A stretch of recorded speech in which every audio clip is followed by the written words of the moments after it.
PHK. Nah, sekarang kita masuk di 5 taktik kedua bagaimana kita bisa bangkit menghadapi PHK. 5 taktik yang pertama yang sudah kita bahas di edisi sebelumnya itu adalah bagaimana kita meningkatkan kecerdasan emosi dan juga kecerdasan spiritual sebagai dasar kita untuk melaksanakan 5 yang akan kita bahas ini, ya. Baik, dan semuanya artikel tersebut teman-teman sudah dimuat, sudah terbit di situs berita online kompas.com. Oke, kita lanjut sekarang teman-teman. 5 taktik yang kedua, berarti sekarang kita masuk taktik yang keenam ya, menghadapi PHK. Kita lihat di sini di situs ini, yaitu kolaboratif atau berkolaborasi ya. Jadi taktik ini kita didorong untuk segera bekerja sama dengan berbagai macam pihak terkait untuk paling tidak ya teman-teman yang terkena PHK ini bisa bertahan hidup, bisa survive. Itu kolaborasi, taktik yang keenam. Nah, pertanyaannya kita harus berkolaborasi dengan siapa? Gampang, banyak pilihan teman-teman.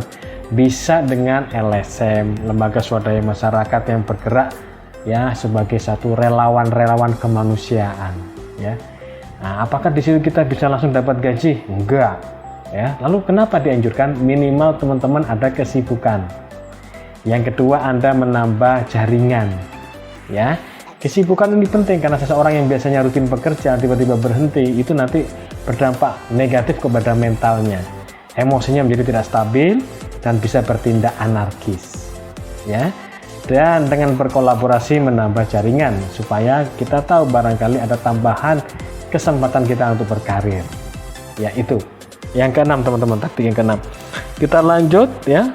Yang kedua adalah berikutnya kedua dari taktik ya ini, yaitu yang ketujuh berarti ya teman-teman ya, proaktif. Ya. Apa maksudnya proaktif? Proaktif di sini adalah mengantisipasi. Loh, bagaimana bisa? Kan sudah terjadi PHK. Betul. Maka di sini proaktif yang dimaksud adalah kita lihat di sini teman-teman, kita klik ya.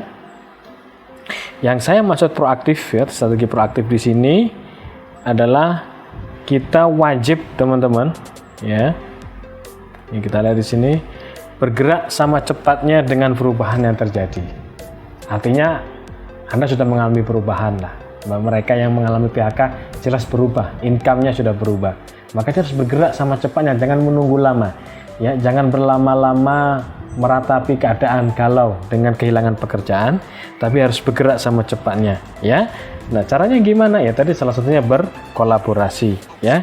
Kemudian berinisiatif dengan kolaborasi tersebut ya dengan berbagai macam mitra.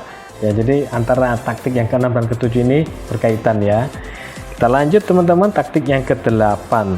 Di sini kita lihat yaitu atraktif ya. Atraktif ini kita dianjurkan untuk terus konsisten menghadirkan atau menyampaikan proposal kolaborasi ya yang menarik, yang memikat ya. Jadi proposal kolaborasi, ketika Anda berkolaborasi kan Anda menyampaikan ide-ide proposal, kemaslah itu dengan sangat memikat sehingga yang lainnya ya, pemangku kepentingan yang lainnya itu bisa tertarik dan itu membuka kesempatan buat kita untuk mendapatkan jalur-jalur rezeki yang baru. Oke. Itu yang ke-8. Yang ke-9 teman-teman, ini 2 hal yang nggak bisa dipisahkan, yaitu tetap inovatif dan kreatif ya menghadapi perubahan yang tidak menyenangkan ini. Ya, ingat ya, di edisi yang pertama tidak ada yang kebetulan, setiap kejadian itu ada pembelajaran. Nah, dari situ kita bisa inovatif dan kreatif. Banyak loh kisah-kisah orang yang menerima kondisi yang tidak menyenangkan di PHK, malah itu adalah titik balik dia menjadi orang yang sukses. Ya, oke, kita lanjutkan. Yang terakhir adalah yang ke-10 yaitu adaptif. Ya, di sini teman-teman beradaptasi untuk segera berubah menyesuaikan kondisi yang ada. Artinya ya gaya hidupnya, cara kita membelanjakan uang itu harus berubah. Karena apa? Ya karena penghasilan income-nya sudah berubah, dalam hal ini sudah menurun bahkan hilang. Jadi segera beradaptasi, sesuaikan dengan penerimaan uang atau uang yang tersisa, tabungan yang tersisa. Ya. Maka dengan 5 yang kedua ini teman-teman, kita bisa segera bangkit dari PHK dan kondisi yang sangat memprihatinkan. Kita masih ada di masa pandemi COVID-19. Oke teman-teman, jika Anda ada pertanyaan berkaitan dengan zona inspirasi ini, tulis komen Anda di bawah ini, saya akan respon. Ya, tetap semangat ya, sukses selalu.